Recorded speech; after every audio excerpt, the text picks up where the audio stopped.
Hello, thank you for being here. So in the year 2000, I woke up in my bedroom/classroom in Amarillo, Texas. Day God dancer posters on the wall. And I walked down the hall to have breakfast, and my dad hit pomp and circumstance on the 10-disc changer, and my mother handed me my high school diploma from the Texas State Home School Association. And in attendance was my 11-year-old sister enjoying an English muffin. Graduation number 1. In 2003, during what was supposed to be my final performance with the Pacific Northwest Ballet, I stood in the wings as the stage manager made the announcement. Today in Divertimento number 15, Jessica Nutter will be replaced by Angela Napier because I had a 3rd-degree sprain. Graduation number 2. Then in 2007, I was set to get my BA in Business Administration from the University of Washington, a degree I chose because it engaged not my heart, soul, or body. But it was okay because I was going to be a mom. But when I walked across the stage to get that diploma, I was having a miscarriage. So today, at the Tommy Bahama Miramonte, with all you beautiful people, and my new best friends, and my Brendan, and my children, this is a pretty special deal for me. Yeah.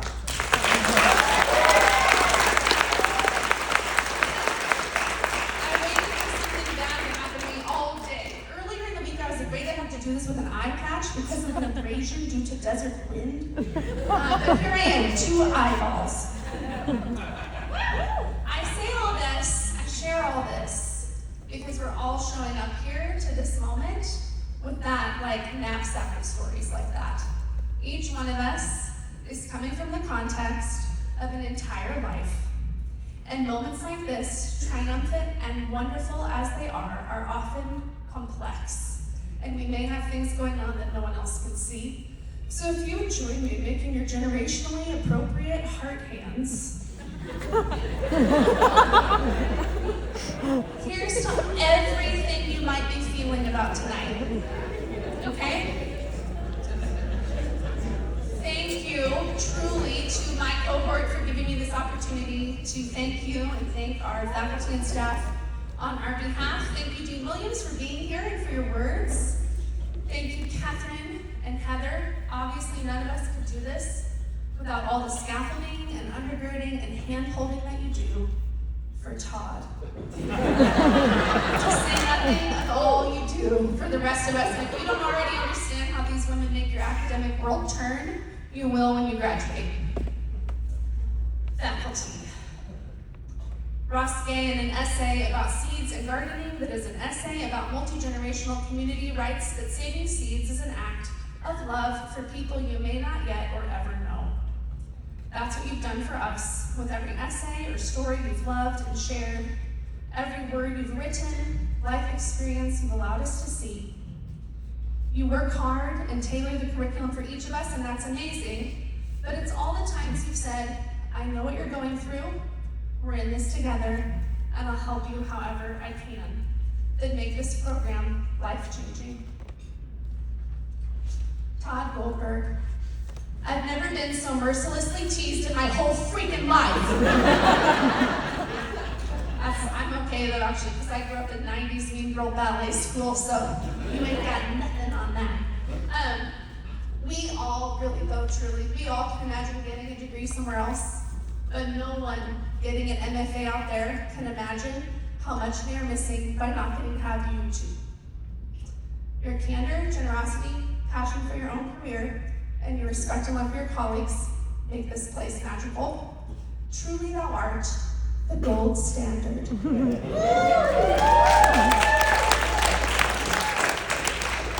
I came here smack inside your midlife crisis.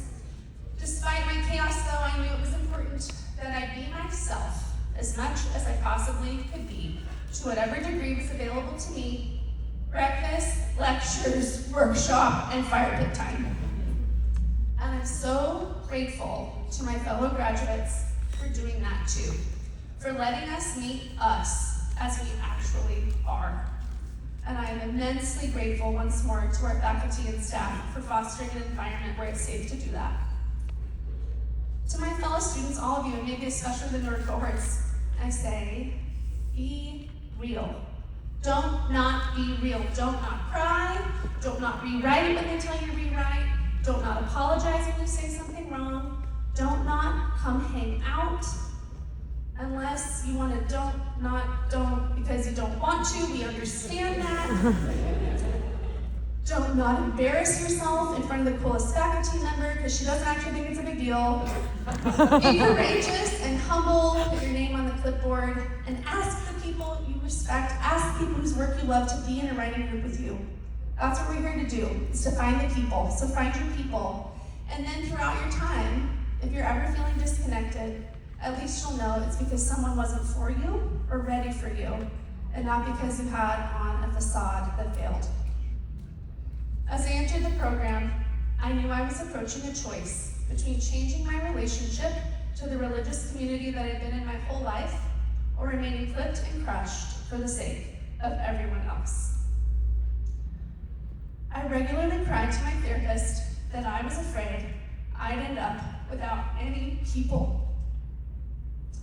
And she said, Jessica, when you take steps into your full authentic self, the people you're supposed to have, and I thought she would say, are the people you'll hang on to. But what she said was, the people you're supposed to have will see you and find you. And I am absolutely saying that I have been seen and found by so many of you, and I have found you right back, and you've found each other, and aren't we so lucky?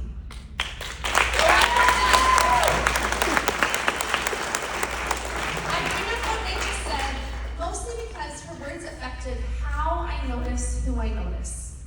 I want to be found by people. I don't want them to be fake with me or use me. I want to support and be supported, celebrate and be celebrated, help and be helped, but I don't want to be used, and neither do you. And I think it's important to honor the collective spirit of this program that wants us to give and receive, but not take, marginalize, manipulate, or use. And that is to the credit of our staff and faculty, and vital to our world, especially right now. And in our writing, if you think about it in our writing, think about something that you've read or watched that made you feel seen and found. That happened because the writer wanted to be found, and was courageous and hardworking enough to set the beacon. We can't forget the first part of what Rachel the therapist said. When you show up as your authentic self, the people you're supposed to have will find you. So let's use all that we've learned here about how to be discoverable and get freaking discovered. Yes? Yes. To my fellow graduates, thank you and congratulations. Thank you for being my friends and for every way you've contributed to the spirit and to the culture here. I searched all my favorite beautiful texts to borrow some parting closing words, but the muse, she does what she does. And every time I thought about this moment, one little earworm kept coming back. From the back to the middle and around again, I'm gonna be here till the end, 100%. Pure love. Do you know what I'm talking about? Thank God. So, may this vacant bridge from crystal waters be a grounding benediction we leave with one another. You'll never have to run away. You'll always have a friend to play. You'll never go out on your own. In me you will find anyone? Oh. Thank God. Oh, okay, so let's meet people who know we have a fountain home, or as Todd likes to say, the island of misfit toys. Let's write the stuff that makes people say, I feel more like me because I read that. And I hope that you feel more like you for being a part of this community, because I know that I do. Thank you.